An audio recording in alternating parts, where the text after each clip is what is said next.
Hi guys ನಮಸ್ಕಾರ ಎಲ್ಲರಿಗೂ welcome back to our ಎದುದ ಯೂಟ್ಯೂಬ್ ಚಾನೆಲ್. ಸೊ ನಾವು ಡೇಟಾ ಸ್ಟ್ರಕ್ಚರ್ ಆ್ಯಂಡ್ ಅಪ್ಲಿಕೇಶನ್ ಸಬ್ಜೆಕ್ಟ್ನ ನಾವು ಸ್ಟಾರ್ಟ್ ಮಾಡೋಣ. ಸೊ ನಾವು ಇಲ್ಲಿ ಎಲ್ಲ PYQಸು ಎಲ್ಲ MQP ಎಲ್ಲ ಇಂಪಾರ್ಟೆಂಟ್ ಕಾನ್ಸೆಪ್ಟು ಕ್ವೆಶನ್ಸು ಎಲ್ಲ ಕವರ್ ಮಾಡ್ಕೊಡ್ತೀನಿ.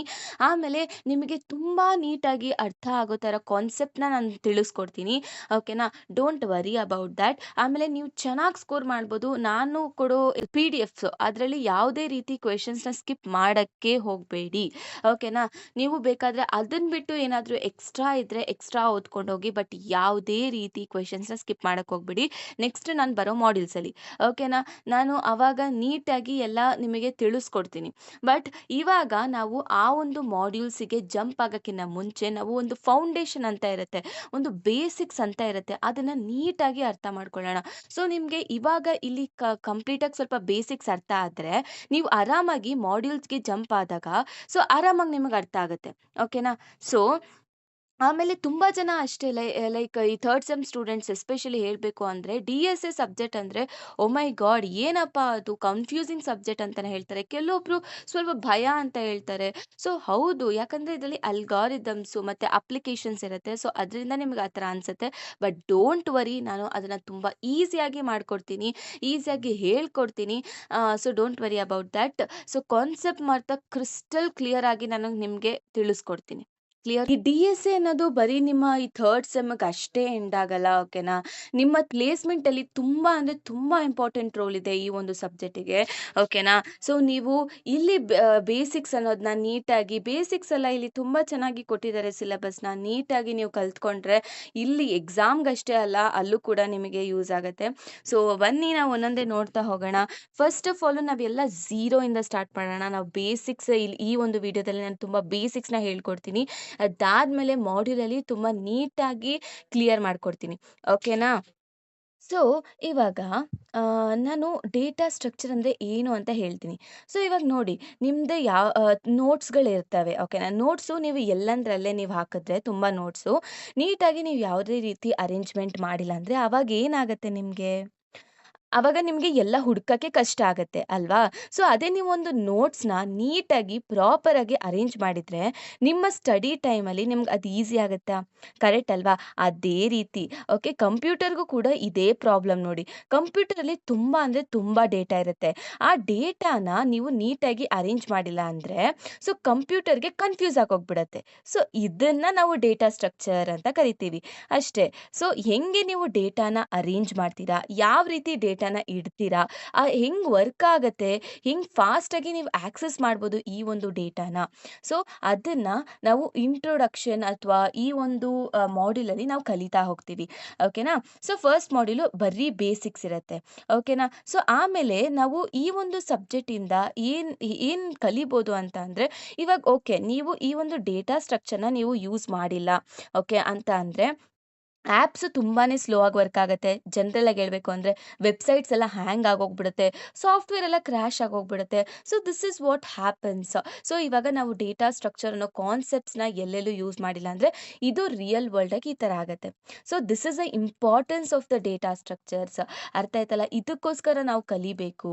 ಓಕೆ, ನಾವು ಈ ಒಂದು ಫಸ್ಟ್ ಮಾಡ್ಯೂಲಲ್ಲಿ ಏನು ಕಲಿತೀವಿ ಅಂತ ಅಂದರೆ ಜನರಲ್ ಆಗಿ ಸೊ ಏನು ಕಲಿತೀವಿ, ಲೈಕ್ ಹೆಂಗೆ ನಾವು ಒಂದು ಡೇಟಾನ ಸಿಂಪಲ್ ಆಗಿ ಸ್ಟೋರ್ ಮಾಡ್ಬೋದು.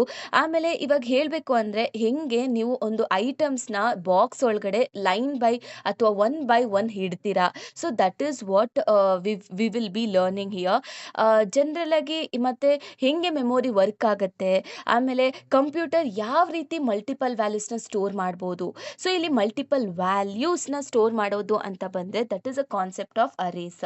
ಓಕೆನಾ. ಅದಾದಮೇಲೆ ಸ್ಟ್ಯಾಕ್ಸ್ ಬಗ್ಗೆ ಕಲಿತೀವಿ. ಸ್ಟ್ಯಾಕ್ಸ್ ಅಂದರೆ ಒಂದು ಕಂಟೈನರ್ ಅಂತಲೇ ತಿಳ್ಕೊಳ್ಳಿ. ಸೊ ಇದು ಯಾವ ರೂಲ್ನ ಯೂಸ್ ಮಾಡುತ್ತೆ ಅಂತ ನಾನು ನೀಟಾಗಿ ಎಲ್ಲ ಮುಂದೆ ಹೋಗ್ತಾ ಹೋಗ್ತಾ ಹೇಳ್ತೀನಿ. ಮತ್ತು ನೆಕ್ಸ್ಟು ಮಾಡ್ಯೂಲ್ 2 ಬಗ್ಗೆ ಏನು ಹೇಳಬೇಕು ಅಂದರೆ ಕ್ಯೂಸ್ ಮತ್ತು ಲಿಂಕ್ಡ್ ಲಿಸ್ಟ್ ಬಗ್ಗೆ ಕಲಿತೀರಾ. ಸೊ ಜನರಲ್ ಆಗಿ ಕ್ಯೂಸ್ ಬಗ್ಗೆ ಹೇಳಬೇಕು ಅಂದರೆ ಇವಾಗ ಇಮ್ಯಾಜಿನ್ ಮಾಡ್ಕೊಳ್ಳಿ, ಕ್ಯೂ ಅಂದಿದ ತಕ್ಷಣ ನೀವೇನೇನೋ ಅಂದ್ಕೊಬೇಡಿ. So let me give you the basic. Okay. So queue ಅಂದರೆ ಇವಾಗ ಇಮ್ಯಾಜಿನ್ ಮಾಡ್ಕೊಳ್ಳಿ, ಯಾವುದೋ ಒಂದು ಬ್ಯಾಂಕಲ್ಲಿದ್ದೀರಾ ಅಥವಾ ನೀವು ಒಂದು ಬಸ್ ಸ್ಟಾಪಲ್ಲಿದ್ದೀರಾ. ಸೊ ಅಲ್ಲಿ ನೀವು ಕ್ಯೂ ನೋಡ್ತೀರಾ. ಕ್ಯೂ ಅಂದರೆ ಲೈನ್, ಒಂದು ಉದ್ದಕ್ಕೂ ಒಂದು ಲೈನ್ ನೋಡ್ತೀರಾ.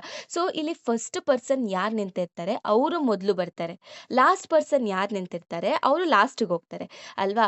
ಈ ಒಂದು ಕಾನ್ಸೆಪ್ಟ್ ಇದೆ ಅಲ್ವಾ, ಇದು ಕಂಪ್ಯೂಟರು ಫಾಲೋ ಮಾಡುತ್ತೆ. ಸೊ ಇದನ್ನು ನಾವು ಕ್ಯೂ ಕಾನ್ಸೆಪ್ಟ್ ಅಂತ ನಾವು ಕರಿತೀವಿ. ಓಕೆನಾ. ಲಿಂಕ್ಡ್ ಲಿಸ್ಟು ಅದೇ ಥರ. ಸೊ ಲಿಂಕ್ಡ್ ಲಿಸ್ಟಲ್ಲೂ ಅಷ್ಟೇ. ಇವಾಗ ಇಲ್ಲೂ ಅಷ್ಟೇ, ಏನಂದರೆ ಒಂದು ನೋಡು ಇನ್ನೊಂದು ನೋಡ್ಗೆ ಕನೆಕ್ಟ್ ಆಗಿರುತ್ತೆ.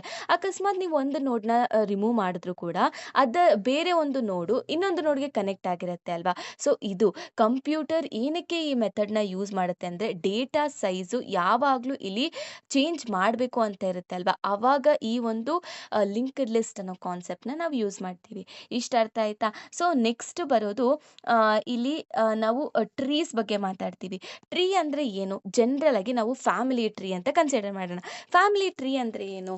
ಫಸ್ಟು ಪೇರೆಂಟ್ಸ್ ಬರ್ತಾರೆ, ಆಮೇಲೆ ಚಿಲ್ಡ್ರನ್ಸ್ ಬರ್ತಾರೆ, ಆಮೇಲೆ ಮೊಮ್ಮಕ್ಕಳು ಬರ್ತಾರೆ ಅಲ್ವಾ. ಸೊ ಈ ಥರ ಇವಾಗ ಕಂಪ್ಯೂಟರು ಕೂಡ ಒಂದು ಡೇಟಾನ ಸ್ಟೋರ್ ಮಾಡೋದಕ್ಕೆ ಈ ಥರ ಒಂದು ಡೇಟಾ ಹೈರಾರ್ಕಿನ ಫಾಲೋ ಮಾಡುತ್ತೆ. ಓಕೆನಾ. When data has a hierarchy, so the computer also follow this order. ಓಕೆನಾ. ಇದು ಎಲ್ಲಿ ಯೂಸ್ ಮಾಡೋಕ್ಕೆ ಹೆಲ್ಪ್ ಆಗುತ್ತೆ ಅಂದರೆ, ಇದು ನಮಗೆ ಫಾಸ್ಟ್ ಸರ್ಚ್ ಮಾಡ್ತೀವಲ್ವಾ, ಆವಾಗ ನಾವು ಇದನ್ನ ಈ ಒಂದು ಕಾನ್ಸೆಪ್ಟ್ನ ನಾವು ಯೂಸ್ ಮಾಡ್ತೀವಿ. ಜನರಲ್ ಆಗಿ ಹೇಳಬೇಕು ಅಂದರೆ it helps in searching very fast. ಓಕೆನಾ. ಆಮೇಲೆ ಫೈನಲ್ ಆಗಿ ನಾವೇನು ಮಾಡ್ತೀವಿ, ಸೊ ಇಷ್ಟೆಲ್ಲ ಆದಮೇಲೆ ನಾವು ಕಂಪ್ಯೂಟರಿಗೆ ಏನು ಹೇಳ್ಕೊಡ್ತೀವಿ ಅಂದರೆ, ಡೇಟಾನ ಯಾವ ರೀತಿ ಬೇಗ ಬೇಗ ಫೈಂಡ್ ಔಟ್ ಮಾಡೋದು ಅಂತ ಹೇಳ್ಕೊಡ್ತೀವಿ. ಸೊ ಇದು ಜನರಲ್ ಆಗಿ ಎಲ್ಲಿ ಯೂಸ್ ಮಾಡ್ತಾರೆ ಗೊತ್ತಾ? It is used in Google, Amazon, phone contacts, ATM machine, ಇಲ್ಲೆಲ್ಲ ಯೂಸ್ ಮಾಡ್ತಾ ಹೋಗ್ತಾರೆ. ನಾನು ಅವಾಗೇ ಹೇಳ್ದಂಗೆ ಈ ಒಂದು ಡೇಟಾ ಸ್ಟ್ರಕ್ಚರ್ ಅನ್ನೋದು ಬರೀ ನಿಮ್ಮ ಎಕ್ಸಾಮ್ ರಿಲೇಟೆಡ್ ಅಷ್ಟೇ ಅಲ್ಲ, ಅಥವಾ ನಿಮ್ಮ ಎಕ್ಸಾಮ್ ಮುಗ್ದಿದ ತಕ್ಷಣ ಡೇಟಾ ಸ್ಟ್ರಕ್ಚರ್ಗೂ ನನಗೂ ಯಾವುದೇ ರೀತಿ ಸಂಬಂಧನೇ ಇಲ್ಲ ಅನ್ನೋ ಥರ ಇಲ್ಲ. ಸೊ ನಿಮ್ಮ ಇಡೀ ಒಂದು ಏನಂತೀರ, ನೀವು ಒಂದು ಕಂಪನಿಗೆ ಹೋಗಿ, ಬಿಗ್ ಡ್ರೀಮ್ ಕಂಪನಿಗೆ ಹೋಗಿ ಲ್ಯಾಂಡ್ ಆಗಬೇಕು ಅಂದರೆ, ಈ ಒಂದು ಡೇಟಾ ಸ್ಟ್ರಕ್ಚರ್ ಅನ್ನೋ ಕಾನ್ಸೆಪ್ಟ್ಸು, ಇದರಲ್ಲಿ ಬರೋವಂಥ ಕಾನ್ಸೆಪ್ಟು ತುಂಬ ಅಂದರೆ ತುಂಬ ಇಂಪಾರ್ಟೆಂಟ್ ರೋಲ್ ಪ್ಲೇ ಮಾಡುತ್ತೆ. ಸೊ ಇವಾಗ ನೀವು ಎಕ್ಸಾಮ್ಸು ಹೆಂಗೆ ಬರೀತೀರಾ, ಇವಾಗ ಎಕ್ಸಾಮ್ಸ್ ಏನಕ್ಕೆ ಬರೀತೀರಾ ಅಂತಂದರೆ, ಇವಾಗ ಅವ್ರು ಏನು ಚೆಕ್ ಮಾಡ್ತಾರೆ ನೀವು ಎಕ್ಸಾಮ್ಸ್ ಬರೆದಾಗ ಅಂದರೆ, ಓಕೆ ಇವರಿಗೆ ನೀಟಾಗಿ ಅರ್ಥ ಆಗಿದೆಯಾ, ಹೆಂಗೆ ಡೇಟಾ ಅರೇಂಜ್ ಆಗುತ್ತೆ ಅಂತ ಈ ಎಕ್ಸಾಮ್ ಚೆಕ್ ಮಾಡುತ್ತೆ. ಅಂದರೆ ನೀವು ಬರೆಯೋ ಎಕ್ಸಾಮ್ ಇರೋದೇ ಹಾಗೆ. ಓಕೆನಾ. ಅವ್ರು ಇನ್ವಿಜಿಲೇಟರ್ ಇಷ್ಟೇ ಚೆಕ್ ಮಾಡೋದು, ನಿಮ್ಗೆ ಅರ್ಥ ಆಗಿದೆಯಾ ಈ ಒಂದು ಡೇಟಾ ಹೆಂಗೆ ಅರೇಂಜ್ ಆಗುತ್ತೆ ಅನ್ನೋದು ಅಂತ. ಸೊ ಅದೇ ನೀವು ಪ್ಲೇಸ್ಮೆಂಟ್ ರಿಲೇಟೆಡ್ ಹೋದಾಗ, ಸೊ ಕಂಪನೀಸಲ್ಲಿ ಏನು ಚೆಕ್ ಮಾಡುತ್ತೆ ಗೊತ್ತಾ, ಲೈಕ್ ನಿಮಗೆ ಒಂದು ಪ್ರಾಬ್ಲಮ್ನ ಸಾಲ್ವ್ ಮಾಡ್ತೀರಾ ಎಫಿಷಿಯೆಂಟಾಗಿ, ಸೊ ಅನ್ನೋದು ಪ್ರಾಬ್ಲಮ್ ಸಾಲ್ವಿಂಗ್ ಸ್ಕಿಲ್ ಅನ್ನೋದು ತುಂಬ ಅಂದರೆ ತುಂಬ ಇಂಪಾರ್ಟೆಂಟ್. ಓಕೆನಾ ಗೈಸ್. ಸೊ ನಿಮಗೆ ಯಾಕೆ ಅದು ಇಂಪಾರ್ಟೆಂಟು, ಯಾಕೆ ಅವ್ರು ಅದನ್ನು ನೋಡ್ತಾರೆ ಅಂತ ಅಂದರೆ, ಈ ಪ್ರಾಬ್ಲಮ್ ಸಾಲ್ವಿಂಗಿಂದ ನಿಮಗೆ ಲೈಕ್ ನೀವು ನಿಮ್ಮ ಬ್ರೈನಿಗೆ ವರ್ಕ್ ಕೊಡ್ತೀರಾ. ಆವಾಗ ಆ ಟೈಮಲ್ಲಿ ಏನೋ ಒಂದು ಪ್ರಾಬ್ಲಮ್ ಕೊಟ್ಟಾಗ ನೀವು ಅದು ಬ್ರೈನಿಗೆ ಒಂದು ವರ್ಕ್ ಕೊಡ್ತೀರಾ, ಲೈಕ್ ಈಗ ಹೆಂಗೆ ಮಾಡಬೇಕು ಅಂತ. ಸೊ ಇದರಿಂದ ನಿಮ್ಮ ಕ್ರಿಯೇಟಿವಿಟಿ ಆಗಲಿ, ಇನೋವೇಟಿವಿಟಿ ಆಗಲಿ, ಸೊ ಎಲ್ಲ ಇನ್ಕ್ರೀಸ್ ಆಗುತ್ತೆ. ಸೊ ಅದಕ್ಕೆ ಆಲ್ಮೋಸ್ಟ್ ಎಲ್ಲ ಕಂಪನೀಸು ಕೂಡ ನಿಮಗೆ ಪ್ರಾಬ್ಲಮ್ ಸಾಲ್ವಿಂಗ್ ಸ್ಕಿಲ್ಸ್ ಹೆಂಗಿದೆ ಅಂತ ಪ್ರತಿಯೊಂದು ಕಂಪನಿನೂ ಅದನ್ನು ಟೆಸ್ಟ್ ಮಾಡುತ್ತೆ. ಸೊ ಅದರಿಂದ ಈ ಒಂದು ಸಬ್ಜೆಕ್ಟು ಫೌಂಡೇಶನ್ ಆಗುತ್ತೆ ಈ ಕೋಡಿಂಗ್ ಇಂಟರ್ವ್ಯೂಸಲ್ಲಿ. ಓಕೆನಾ. So don't worry. ಸೊ ನಾವು ಯಾರೂ ಎಲ್ಲ ಗೊತ್ತಿದ್ದೂ ಏನು ಮೇಲೆ ಬಂದಿರಲ್ಲ, ಲೈಕ್ ಎಲ್ಲರಿಗೂ ಹುಟ್ಟಿದಾಗೆ ಏನು ಡೇಟಾ ಸ್ಟ್ರಕ್ಚರ್ ಏನು ಅನ್ನೋದು ಗೊತ್ತಿರಲ್ಲ. ಸೊ ಡೋಂಟ್ ವರಿ, ನಾವು ಎಲ್ಲ ಬೇಸಿಕ್ಸಿಂದ ಸ್ಟಾರ್ಟ್ ಮಾಡೋಣ. ಆಮೇಲೆ ಬೇಸಿಕ್ಸಿಂದ ಸ್ಟಾರ್ಟ್ ಮಾಡಿ ನಾವು ಸ್ಲೋ ಆಗಿ ಅಡ್ವಾನ್ಸ್ ಲೆವೆಲ್ವರೆಗೂ ಹೋಗೋಣ. ಆಮೇಲೆ ಈ ಒಂದು ಸಬ್ಜೆಕ್ಟ್ನ ಆದಷ್ಟು ನೀಟಾಗಿ ಅರ್ಥ ಮಾಡ್ಕೊಳ್ಳೋಕೆ ಟ್ರೈ ಮಾಡೋಣ. ಯಾಕಂದರೆ ಇದು ಎಷ್ಟು ಇಂಪಾರ್ಟೆಂಟ್ ಅಂತ ನಿಮಗೂ ಗೊತ್ತು ಅಲ್ವಾ, ಬರೀ ಇವಾಗೇ ಟೆಂಪರರಿಗೆ ಅಲ್ಲ ಅಂತ ಗೊತ್ತು ಅಲ್ವಾ. ಸೊ ಎಲ್ಲ ಕಂಪನೀಸ್ ಹೋದಾಗೂ ನೋಡೋದು ಇದೆ ಅಂತ ಗೊತ್ತು. ಸೊ ನಿಮಗೆ ಇಲ್ಲಿ ಅರ್ಥ ಆಗ್ತಿದೆ ಸೊ ಎಷ್ಟು ಇಂಪಾರ್ಟೆಂಟು ಈ ಸಬ್ಜೆಕ್ಟು ಅಂತ. ಆಮೇಲೆ ನೀವು ಎಕ್ಸಾಮ್ ಬಗ್ಗೆ ತಲೆನೇ ಕೆಡಿಸ್ಕೊಳ್ಳೋದು ಬೇಡ ಗೈಸ್. ಸೊ ಇವಾಗ ಯಾವುದಾದ್ರೂ ಒಂದು ಕ್ವೆಶನಲ್ಲಿ ರೈಟ್ ದ ಅಲ್ಗಾರಿದಮ್ ಅಂತ ಕೊಟ್ಬಿಟ್ರೆ, right algorithm and explain this concept ಅಂತ ಕೊಟ್ಟರೆ, ಅಥವಾ ಯಾವುದೋ ಒಂದು ಕಾನ್ಸೆಪ್ಟ್ನ ಎಕ್ಸ್ಪ್ಲೇನ್ ಮಾಡಿ ಅಂತ ಕೊಟ್ಟರೆ, ಆ ಕಾನ್ಸೆಪ್ಟ್ಗೆ ಯಾವುದಾದ್ರೂ ಅಲ್ಗಾರಿದಮ್ ಅಂತ ಇದ್ದರೆ, ಆ ಅಲ್ಗಾರಿದಮ್ ಬರೆದ್ರೆ ನೀವು ಬರ್ದಿರೋ ಕಂಟೆಂಟ್ ನೋಡೋದೇ ಕಡಿಮೆ ನಮ್ಮ ಇನ್ವಿಜಿಲೇಟ್ರು.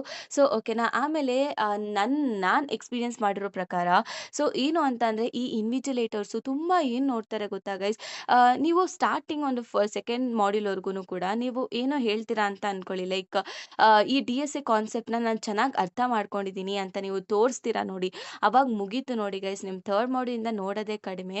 ಆಮೇಲೆ ಈ DSA ಅಲ್ಲಿ ತುಂಬ ಜನ ಹೇಳ್ತಾರೆ ಏನಂದರೆ, ಎಕ್ಸಾಮಲ್ಲಿ ನೀನು ಈ ಥರ ಏನೋ ಕೀವರ್ಡ್ಸ್ನ ಯೂಸ್ ಮಾಡ್ಕೋಬೇಕು, ಆಮೇಲೆ ಟೆಕ್ನಿಕಲ್ ವರ್ಡ್ಸ್ನ ಯೂಸ್ ಮಾಡಬೇಕು ತುಂಬ ಅಂತ. ಎಂಥದ್ದು ಇಲ್ಲ ಗೈಸ್, ನೀನು ಏನು ಟೆಕ್ನಿಕಲ್ ವರ್ಡ್ ಯೂಸ್ ಮಾಡ್ತೀಯನೋ, ಇನ್ವಿಜಿಲೇಟರ್ ಏನು ನೋಡ್ತಾರೆ ಅಂತಂದರೆ, ನಿನಗೆ ಆ ಕಾನ್ಸೆಪ್ಟ್ ಮೇಲೆ ಎಷ್ಟು ಗೊತ್ತಿದೆ, ನಿಮ್ಗೆ ಆ ಕಾನ್ಸೆಪ್ಟ್ ಮೇಲೆ ಎಷ್ಟು ಐಡಿಯಾ ಇದೆ. ಸೊ ಇಷ್ಟನ್ನ ಮಾತ್ರ ಅವರು ತುಂಬ ನೋಡ್ತಾರೆ. ಅದಕ್ಕೆ ನೀವು ಯಾವ ರೀತಿ ಒಂದು ಎಕ್ಸಾಮ್ನ ಅಥವಾ ಈ ಒಂದು DSA ಎಕ್ಸಾಮ್ನ ಬರಿಬೇಕು ಅಂತ ಅಂದರೆ, ನೀವು ಯಾರೋ ಒಬ್ರಿಗೆ ಎಕ್ಸ್ಪ್ಲೇನ್ ಮಾಡ್ತಾ ಇದ್ದೀರಾ ಅಂತ ಮೈಂಡ್ ಸೆಟ್ಟಲ್ಲಿ ಇಟ್ಕೊಂಡು ನೀವು ಈ ಒಂದು ಎಕ್ಸಾಮ್ ಬರೀರಿ. ಓಕೆ, ಇದೇ ಅಲ್ಲ ಗೈಸ್, ಎಲ್ಲ ಎಕ್ಸಾಮ್ಸು ಅಷ್ಟೇ ನೀವು ಹಿಂಗೆ ಬರಿಬೇಕು. ಯಾಕಂದರೆ ನೀವು ಅಂದ್ಕೊಳ್ಬೇಕು ಅವ್ರಿಗೇನು, ನಿಮ್ಮ ಎದುರುಗಡೆ ಇರೋರ್ಗೇನೂ ಗೊತ್ತಿಲ್ಲ, ನಾನು ಈ ಕಾನ್ಸೆಪ್ಟ್ನ ಅವ್ರಿಗೆ ಎಕ್ಸ್ಪ್ಲೇನ್ ಮಾಡಬೇಕು. ಯಾವ ರೀತಿ ಮಾಡ್ತೀರಾ? ಸೊ ಅದು ಆ ಥರ ನೀವೊಂದು ಮೈಂಡ್ ಸೆಟ್ನ ಇಟ್ಕೊಂಡು ನೀವು ಎಕ್ಸ್ಪ್ಲೇನ್ ಮಾಡ್ತಾ ಹೋದಾಗ, ಸೊ ಇನ್ವಿಜಿಲೇಟರ್ ಅಷ್ಟೇ ಅದನ್ನ ನೋಡಿದಾಗ, ಓ ಮೈ ಗಾಡ್, ಈ ಒಂದು ಹುಡುಗಂಗೆ ತುಂಬಾ ಚೆನ್ನಾಗಿ ಗೊತ್ತಿದೆ DSA, ಸೊ ಕೊಡ್ಬೋದು ಅಂತ ಹೇಳ್ಬಿಟ್ಟು ಕಣ್ಣು ಮುಚ್ಕೊಂಡು ಕೊಡ್ತಾ ಹೋಗ್ತಾರೆ ಮಾರ್ಕ್ಸ್ಗಳನ್ನ.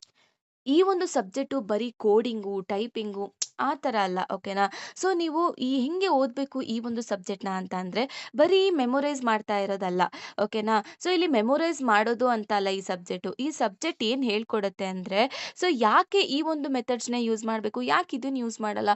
ಸೊ ಈ ಥರ ಕ್ವೆಶನ್ಸ್ ಬರಕ್ಕೆ ಸ್ಟಾರ್ಟ್ ಆಗುತ್ತೆ. If you learn this subject completely, ಓಕೆನಾ? ನೀವು ಒಂದ್ಸತಿ ಈ ಒಂದು ಐಡಿಯಾನ ಅಂಡರ್‌ಸ್ಟ್ಯಾಂಡ್ ಮಾಡ್ಕೊಂಡು ಬಿಟ್ರೆ, ಸೊ ಯಾಕೆ, ಏನು, ಈ ಥರ ಕ್ವೆಶನ್ಸು. ಸೊ ಆವಾಗ ಈ ಒಂದು ಕೋಡಿಂಗ್ ಅನ್ನೋದು ತುಂಬ ಅಂದರೆ ತುಂಬ ಈಸಿಯಾಗಿ ಹೋಗ್ಬಿಡುತ್ತೆ, ಓಕೆನಾ? ಅಕಸ್ಮಾತ್ ನೀವೇನಾದರೂ ಫಸ್ಟ್ ಇಯರಲ್ಲೇ ನಿಮಗೆ ಚೆನ್ನಾಗಿ ಮಾರ್ಕ್ಸ್ ಬಂದಿಲ್ಲ, CGPA, SGPA ಅದು ಇದು ಅಂತ ನೀವು ತಲೆಗೆ ಹಾಕ್ಕೊಂಡಿದ್ರೆ, so it doesn't matter guys, ಓಕೆನಾ? ಸೊ ಇವಾಗ second year is actually fresh start ಅಂತಲೇ ಹೇಳ್ಬೋದು, ಇಂಪಾರ್ಟೆಂಟ್ ಅಂತಲೇ ಹೇಳ್ಬೋದು. ಯಾಕೆಂದರೆ ಈ ಒಂದು ಡೇಟಾ ಸ್ಟ್ರಕ್ಚರು ನಿಮ್ಮ ಮಾರ್ಕ್ಸ್ ಡಿಪೆಂಡ್ ಆಗಲ್ಲ, ಓಕೆನಾ? ನಾನು ಏನು ಹೇಳ್ತೀನಿ ಗೊತ್ತಾ ಗೈಸ್, ಈ ಒಂದು ಸಬ್ಜೆಕ್ಟ್ನ ನೀವು ನಿಮ್ಮ ಮಾರ್ಕ್ಸ್ಗೋಸ್ಕರ ಆಗಲಿ, ಎಕ್ಸಾಮ್ಸ್ಗೋಸ್ಕರ ಆಗಲಿ ಓದಕ್ಕೆ ಹೋಗಬೇಡಿ, ಓಕೆನಾ? ಸೊ ಇದು ಅಕಸ್ಮಾತ್ ಈ ಒಂದು ಸಬ್ಜೆಕ್ಟಲ್ಲಿ ನಿಮಗೆ ಮಾರ್ಕ್ಸ್ ಕಡಿಮೆ ಬಂದ್ರೂ ಕೂಡ ನೀವು ಕಲ್ತಿರೋ ಕಾನ್ಸೆಪ್ಟು ಕ್ಲಿಯರಾಗಿ ಕಲೀರಿ, ಓಕೆನಾ? ಯಾಕಂದರೆ ಇದು ನಾನು ಹೇಳ್ದಂಗೆ ಇದು ಇಲ್ಲಿಗೆ ನಿಲ್ಲೋ ಅಂಥ ಸಬ್ಜೆಕ್ಟ್ ಅಲ್ಲ, ಓಕೆನಾ? So it depends on thinking, okay? So it doesn't depend on marks data structure. So ನೀವು ಯಾವ ಥರ ಥಿಂಕ್ ಮಾಡ್ತೀರಾ ಅನ್ನೋದೇ ಈ ಒಂದು DSA ಸಬ್ಜೆಕ್ಟ್. ಸೊ ಈ ಒಂದು ಸಬ್ಜೆಕ್ಟು ನಿಮ್ಮ ವೇ ಆಫ್ ಥಿಂಕಿಂಗೇ ಚೇಂಜ್ ಮಾಡೋಗ್ಬಿಡುತ್ತೆ ಗೈಸ್. ಆಮೇಲೆ ನಿಮಗೆ ಗೊತ್ತಾ, ಓ ಮೈ ಗಾಡ್, ಈ ಸಬ್ಜೆಕ್ಟ್ ಈ ಥರ ಅಂತ ತುಂಬ ಅಂದರೆ ತುಂಬ ಇಂಟ್ರೆಸ್ಟ್ ಬರೋಕ್ಕೆ ಸ್ಟಾರ್ಟ್ ಆಗುತ್ತೆ. ಆಮೇಲೆ you will start solving the problems like engineers, ಓಕೆನಾ? ಸೊ ಯಾವುದೇ ರೀತಿಗೂ ಕೂಡ ಈ ಒಂದು ಸಬ್ಜೆಕ್ಟಿಗೆ ನೀವು ಹೆದರ್ಕೊಳ್ಳೋಕೆ ಹೋಗ್ಬೇಡಿ. ಆಮೇಲೆ make it as your strength, ಓಕೆನಾ? ಸೊ ಈ ಥರ ಏನು ಜಾಸ್ತಿ ತಲೆ ಕೆಡ್ಸ್ಕೊಳಕ್ಕೆ ಹೋಗ್ಬೇಡಿ ಗೈಸ್, ಜಾಸ್ತಿ ಏನು ಹೇಳೋದೇನಿಲ್ಲ ಈ ಒಂದು ಸಬ್ಜೆಕ್ಟ್ ಬಗ್ಗೆ. ಸೊ ಈಸಿಯಾಗಿ ಆರಾಮಾಗಿ ಸ್ಕೋರ್ ಮಾಡ್ಬೋದು. ಮತ್ತು ನೀವೇನಾದರೂ ಇಲ್ಲಿ ಅರ್ಥ ಮಾಡ್ಕೊಂಡ್ರೆ ಮುಗೀತು ಗೈಸ್, ಈಸಿಯಾಗಿ ಪ್ರಾಬ್ಲಮ್ನು ಕೂಡ ಸಾಲ್ವ್ ಮಾಡ್ಕೊಬೋದು. ಸೊ ಆಲ್ಮೋಸ್ಟ್ ನಾನು ಏನು ಹೇಳ್ತೀನಿ ಅಂತ ಅಂದರೆ, ಜಾಸ್ತಿ ಓವರಾಲ್ ಸಿಲೆಬಸ್ನ ಕವರ್ ಮಾಡೋಕ್ಕೆ ಟ್ರೈ ಮಾಡಿ. ಟೈಮ್ ಇದ್ದರೆ ಅವಾಗವಾಗ DSA ಪ್ರಾಬ್ಲಮ್ಸ್ನ ಸಾಲ್ವ್ ಮಾಡ್ತಾ ಇರಿ. ಸೊ ಇದರಿಂದ ನಿಮ್ಮ ಥಿಂಕಿಂಗ್ ಕೇಪಬಿಲಿಟಿನೂ ಜಾಸ್ತಿ ಆಗುತ್ತೆ, ಕ್ರಿಯೇಟಿವಿಟಿನೂ ಜಾಸ್ತಿ ಆಗುತ್ತೆ. ಮತ್ತು ಎಕ್ಸಾಮಲ್ಲಿ ನಿಮಗೆ ಕಾನ್ಸೆಪ್ಟು ತುಂಬ ಕ್ಲಿಯರಾಗಿ ಅರ್ಥ ಆಗಿರುತ್ತೆ. ಸೊ ನೀವು ಆರಾಮಾಗಿ ಬರಿಬೋದು, ಓಕೆನಾ? So that's what this DSA subject importance ಆಗಲಿ ಏನೇ ಆಗಲಿ, so this is very important guys, ಅಷ್ಟೇ. As a engineer we have to learn this DSA subjects or DSA ಆಗಲಿ, ಈ ಥರ ಪ್ರಾಕ್ಟಿಕಲ್ ಸಬ್ಜೆಕ್ಟ್ಸ್ನ ನಾವು ಕಲಿಬೇಕು, ಓಕೆನಾ? So that's it guys, and ಸಿಗೋಣ ನೆಕ್ಸ್ಟ್ ವಿಡಿಯೋದಲ್ಲಿ ಅಂತ ಹೇಳ್ತಾ, ನೆಕ್ಸ್ಟ್ ವಿಡಿಯೋದಲ್ಲಿ ನಾನು ಕಂಪ್ಲೀಟ್ ಒನ್ ಶಾಟ್ ವಿಡಿಯೋಸ್ ಬರ್ತಾ ಹೋಗುತ್ತೆ. ಆಮೇಲೆ ಎಲ್ಲ ಕಾನ್ಸೆಪ್ಟು ನಾನು ಈಸಿಯಾಗಿ ಎಕ್ಸ್ಪ್ಲೇನ್ ಮಾಡ್ತೀನಿ. Don't worry about the subject ಅಂತ ಹೇಳ್ತಾ, so thank you so much and all the best, and start your preparation as soon as possible. ನಿಮಗೂ ಗೊತ್ತು ಒಂದೊಂದೇ ದಿನ ಗ್ಯಾಪ್ ಇರೋದು ಅಂತ, ನೆಗ್ಲೆಕ್ಟ್ ಮಾಡೋಕ್ಕೆ ಹೋಗಬೇಡಿ.